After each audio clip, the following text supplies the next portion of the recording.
sundown towns still do exist in the state of Florida.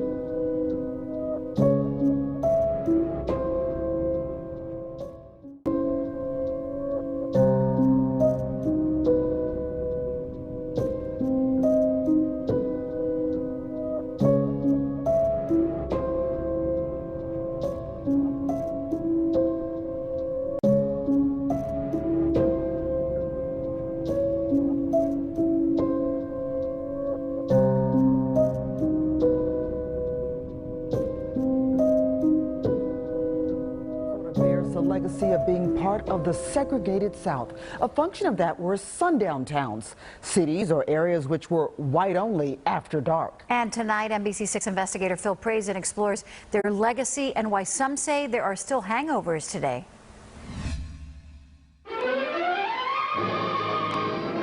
Miami Beach, all year sun and fun capital to all the world. Miami Beach, oh my God. Growing up, Enid Pinckney hardly ever went. You just couldn't go. In the 30s and 40s, South Florida was segregated like much of the South. A database at Tougaloo College lists Miami Beach and Coral Gables as potential sundown towns, where black people and at times Jewish people could maybe work but could not live. When the sun went down, they had to be out. Because we finished with your job and back over on the other side of town. The study suggests it was not a matter of law, but practice, like the time Pinckney spoke on a local radio station, an attempt to get high school students of different races together. She says she's the young girl detailed in this newspaper article about what happened next in Coral Gables. Neighbors burnt a cross outside the organizer's home. We didn't sleep for the rest of the night. Now, not every historian agrees that Coral Gables fits the traditional definition of a sundown town, but they say most of the city banned black people from buying property and was white only after dark. It's difficult to compare the city's populations over the years because information is not collected the same way today.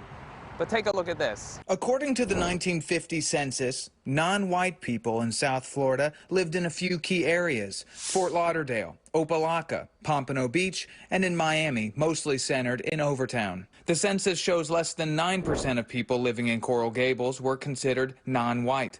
In Miami Beach, just more than 1%. Decades later, black people still mostly live in the same areas. In Coral Gables, the black population is now around 4%, according to the latest census. Miami Beach hovered between 4 and 6% over the past 5 years. This school did not look like this at all. Daniela Pierre went to school at Miami Beach Senior High in the late 90s. Now, were there a lot of black students when you were here? Yes. Pierre says the school district bussed her in from Opa-locka after courts dismantled many laws keeping black and white students separate. Now, as the president of the Miami-Dade NAACP, she believes a driving factor of segregation today is the lack of affordable housing. Black people are on Miami Beach, but we're working in the hotels. We come and work in the kitchens. We still do that as we have done from early parts in the 60s. Right in Overtown. And Pinckney today looks back on when she joined local sympathy marches and hopes younger generations are proud to live in South Florida. To see the value of the community and what it has to offer. And to be proud of it. Miami is a nice place with all of its problems. A spokeswoman for Coral Gables says the university is incorrect calling it a sundown town because city staff could not find any official sundown ordinances on their books in the past.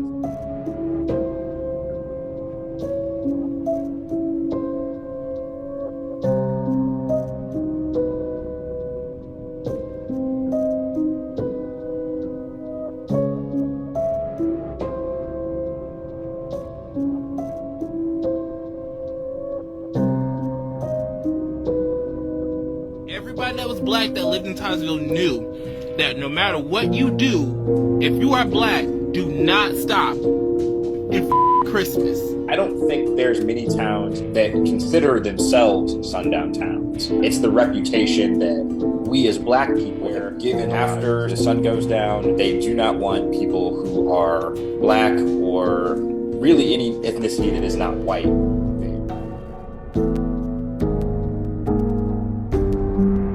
Some towns had it expressly written in their laws. If a black person is here, it's free game to do whatever you want, to harass them, hurt them, assault them. This is a Sundown County. If I had found you pissing in my woods like animals after dark, it would have been my sworn duty to hang every single one of you from them trees. Other towns, it was a little bit more subtle, where it wasn't written in their laws. Sometimes we get chased out of town by the police or by random mobs of people.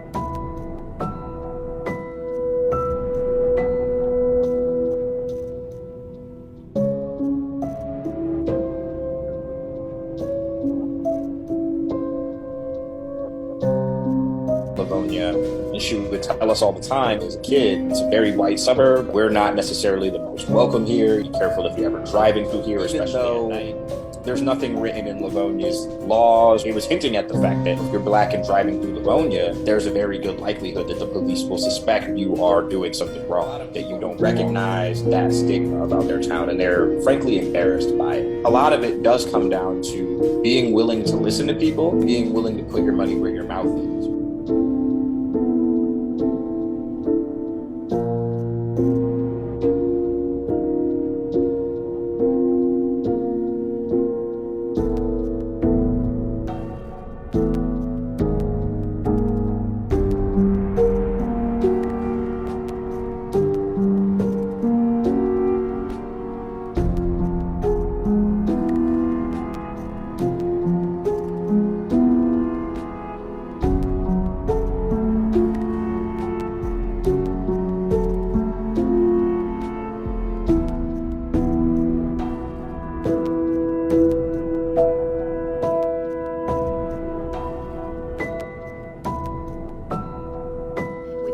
Ocoee Massacre. Yeah, it's a very interesting story. We actually told a lot of folks about this story during our political special, but right afterwards I got a call from someone who knows about this firsthand. It's something a lot of people in Florida simply do not know about or have never really heard about. Scores of homes burned. 1920 presidential election, a group of black Floridians went to the polls. Some were turned away, which led to a night of violence now known as the Ocoee Massacre. At the center of it, a man named July Perry. On November 2nd, 1920, Perry's friend Moses Norman, a black man, went to vote and was turned away. Both Perry and Norman had encouraged other blacks and women to vote in the 1920 presidential election, with Republican Warren G. Harding up against Democrat James Cox. That night, Perry was hanged, his wife and daughter brought to jail here in Hillsborough County. That daughter was Coretha, that's Nunn's grandmother. Never in the history of the U.S. has a massacre such as what took place in Ocoee. I expected to find 10 sundown towns in Illinois and maybe 50 across the rest of the country. I found 472 sundown towns in Illinois alone, which translates to probably 10,000 across the United States.